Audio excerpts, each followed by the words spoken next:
Hi everyone, I'm Andrew Redden with the Join program here at Timescale, and today we're going to discuss how to effectively scale your reads with replication, as well as some important configuration parameters to consider. One powerful strategy for scaling your database is to use replicas for read scaling. Timescale's primary replica architecture dedicates the primary database to handle all write transactions while directing read-only operations to one or more replicas.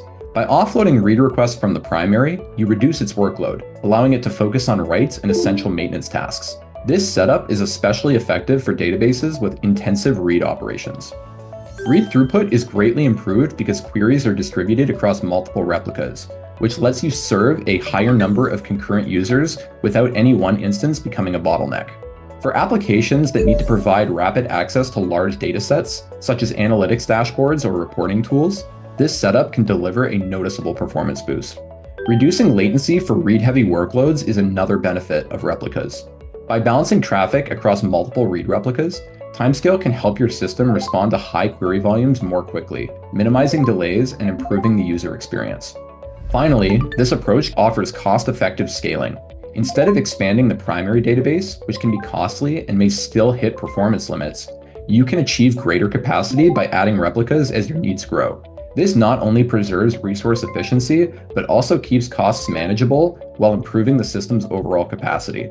Using replicas for read scaling in Timescale is an effective way to maintain both performance and cost efficiency, especially for applications that rely heavily on data access.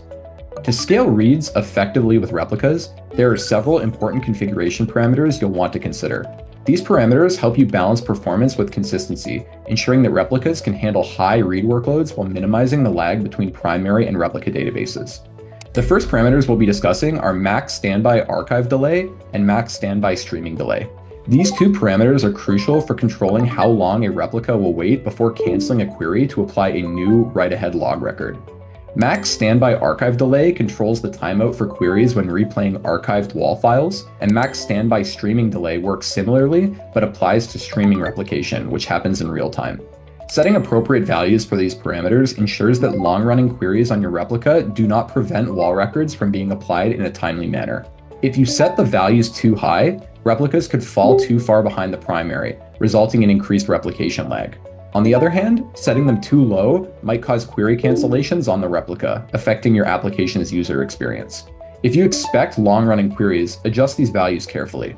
This can help prevent replication lag without negatively impacting user queries. The second configuration parameter is hot standby feedback. This setting plays an important role in preventing unnecessary query cancellations on the replica. When hot standby feedback is enabled, the primary database will delay vacuuming records that are still being read by the replica. This prevents the replica from encountering an error when accessing data that has already been vacuumed on the primary. However, this comes with a caveat. Since this setting prevents vacuuming, it can lead to bloat on the primary, which could affect its performance over time. You should enable hot standby feedback on replicas that handle critical read workloads, but be sure to monitor bloat on the primary and adjust vacuuming strategies to avoid performance degradation. The third setting is workmem. The workmem setting determines how much memory is allocated for individual query operations, particularly for sorting and joining large datasets.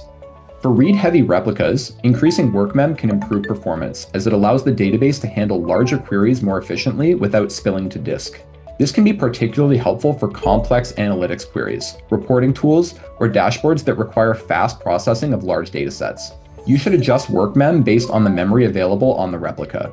Higher values can speed up complex queries, but should be balanced against the total memory on the server. Too high a value could lead to resource exhaustion, causing slower performance due to swapping. The next configuration parameter is maintenance workmem. This specifies the amount of memory available for maintenance operations like vacuuming, creating indexes, and running other housekeeping tasks. On replicas, this parameter can be adjusted to ensure that maintenance operations don't interfere with read queries.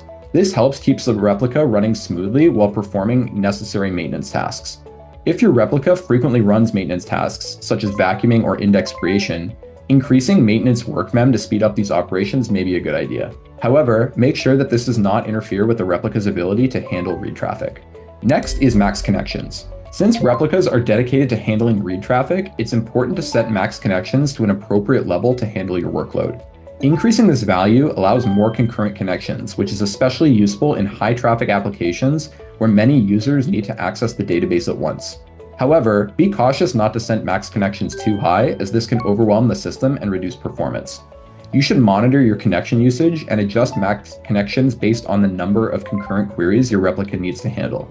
Ensure that the replica has enough resources to support the connection load. Last is effective cache size.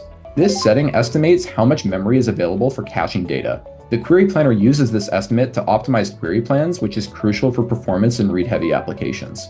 Increasing effective cache size helps the planner choose more efficient query plans, improving performance by reducing the need to read data from disk and making better use of cached data. You should set effective cache size based on the actual available memory on the replica. This ensures that the query planner makes the best possible decisions for query execution, optimizing read-heavy workloads. In conclusion, to optimize your read scaling with replicas and Timescale, it's important to fine-tune these parameters based on your workload. By carefully configuring these parameters, you can ensure that your replicas handle read-heavy workloads efficiently without sacrificing consistency or performance. Additionally, by monitoring the system regularly and adjusting parameters as needed, you can maintain optimal performance as your workload grows. As a parting thought, always test configuration changes in a staging environment prior to performing them on production. This allows you to measure the impact of changes on replication lag and query performance without disrupting your users. Thank you so much for listening, and I look forward to seeing you in the next video.